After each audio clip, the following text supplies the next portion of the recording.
Assalamualaikum warahmatullahi wabarakatuh. Bismillahirrahmanirrahim. Anak-anak yang solih dan solihah, insya Allah pada pertemuan kali ini Ustazah akan menemani anak-anak sekalian untuk belajar pemantapan PTS genap tema 7. Silahkan disimak baik-baik ya. Yang pertama, Ustazah akan menyampaikan tentang sumber energi. Sumber energi adalah segala sesuatu yang bisa menghasilkan energi. Contoh sumber energi ada matahari, air, angin, biomasa, dan juga minyak bumi. Biomasa ini berasal dari kotoran hewan atau energi-energi alternatif lainnya. Kemudian minyak bumi ini berasal dari bahan bakar fosil. Jenis-jenis energi ada energi bunyi, energi panas, energi cahaya, energi listrik, energi gerak, energi kimia, dan juga energi biomasa. Oke, Ustazah berikan contohnya sedikit tetapi tidak semua Ustazah bahas ya. Energi bunyi, contoh alat yang bisa menghasilkan energi bunyi seperti alarm, radio, toa masjid yang biasanya digunakan untuk mengeraskan suara azan. Kemudian gitar yang dipetik, kalau gitarnya didiamkan saja dia tidak akan menghasilkan bunyi ya, tetapi kalau dia dipetik baru dia akan menghasilkan bunyi. Kemudian juga beduk yang dipukul. Beduk yang dipukul ini biasanya kita dengar sebelum azan dikumandangkan.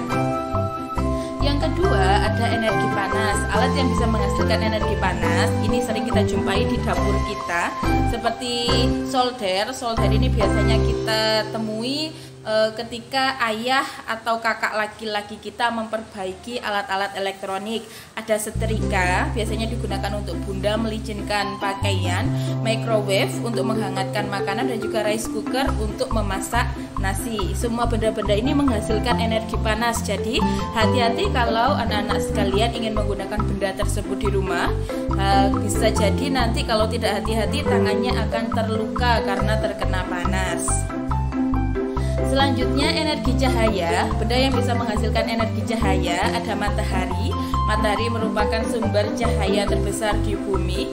Ada lampu rumah, kemudian senter, TV, dan juga HP.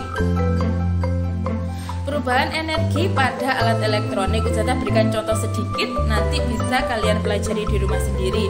Contohnya TV. TV ini mulai dari energi listrik, kemudian diubah menjadi cahaya dan juga bunyi. Ada setrika. Setrika ini berasal dari energi listrik, kemudian diubah menjadi panas. Kemudian mesin cuci dari energi listrik ke energi gerak. Ada juga yang mengeluarkan bunyi ya, tetapi sengaja saya tulis gerak saja karena tidak semua mesin cuci mengeluarkan bunyi yang kencang seperti itu. Sekarang Ustazah akan menyampaikan tentang tanda koma. Di e-learning dan juga di Zoom sudah Ustazah jelaskan tentang penggunaan tanda koma. Yang pertama, menyebutkan rincian atau bilangan, memisahkan kata o, ya, wah, aduh, masya Allah, dan juga subhanallah.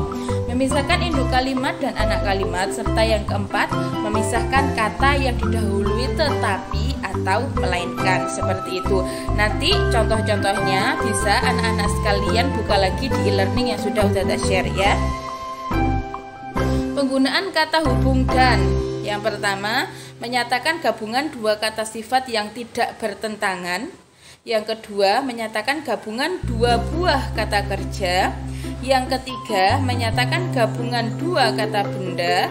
Yang keempat, menyatakan gabungan dua kalimat. Untuk contoh-contohnya juga silahkan dicek kembali di e-learning yang sudah Ustazah jelaskan lebih detailnya. Penggunaan tanda hubung di sini Ustazah menjelaskan tentang kata hubung yang digunakan untuk pemenggalan kata berdasarkan suku katanya. Contohnya kegemaran, ingat ya. Kita cari dulu kata dasarnya, setelah itu baru kita pisah atau kita penggal. Kegemaran, kata dasarnya adalah gemar, jadi tambahannya adalah ke, setelah itu ge, setelah itu mar, setelah itu an. Hati-hati, sering Ustazah menjumpai tugasnya anak-anak sekalian, kegemaran itu ditulis ma dan juga ran, padahal kata dasarnya adalah gemar, jadi R-nya harus ikut suku kata yang ketiga. Kesuksesan dicek, kata dasarnya adalah sukses, berarti ke, sukses, dan juga an. Oke, kita lanjut ke muatan matematika ya. Yang pertama yang akan kita pelajari tentang jenis-jenis sudut, sudah saya jelaskan. Jenis sudut ada 3, yaitu sudut siku-siku, gambarnya ada di paling kiri, sudut lancip ada di tengah, dan juga sudut tumpul ada di sebelah kanan. Sudut siku-siku ini sudutnya 90 derajat tepat, tidak lebih dan juga tidak kurang. Sedangkan sudut lancip antara 0 sampai 90, jadi kurang dari 90. Kalau yang tumpul lebih dari 90. Selanjutnya tentang sifat-sifat bangun datar, Ustazah ambil sedikit saja contohnya, nanti selengkapnya ada di e-learning, ada juga di bukunya kalian. Yang pertama Ustazah ambil lingkaran. Lingkaran memiliki satu sisi dan tidak memiliki sudut. Yang kedua ada segitiga. Segitiga ini memiliki 3 sisi dan 3 sudut. Sebenarnya segitiga ini dibagi menjadi 3 jenis lagi, tetapi hanya Ustazah rangkum satu jenis umumnya saja. Kemudian persegi memiliki 4 sisi dan juga 4 sudut siku-siku. Layang-layang antara layang dan juga persegi. Kalau persegi itu memiliki 4 sudut siku-siku, jadi sudutnya sama. Sedangkan layang-layang itu memiliki 4 sudut dengan 2 sudut yang sama besar, jadi yang 2 sudutnya itu tidak sama. Kemudian pentagonal memiliki 5 sisi dan 5 sudut. Heksagonal memiliki 6 sisi dan juga 6 sudut. Selanjutnya operasi hitung campuran, ini yang harus membutuhkan ketelitian anak-anak saat mengerjakan.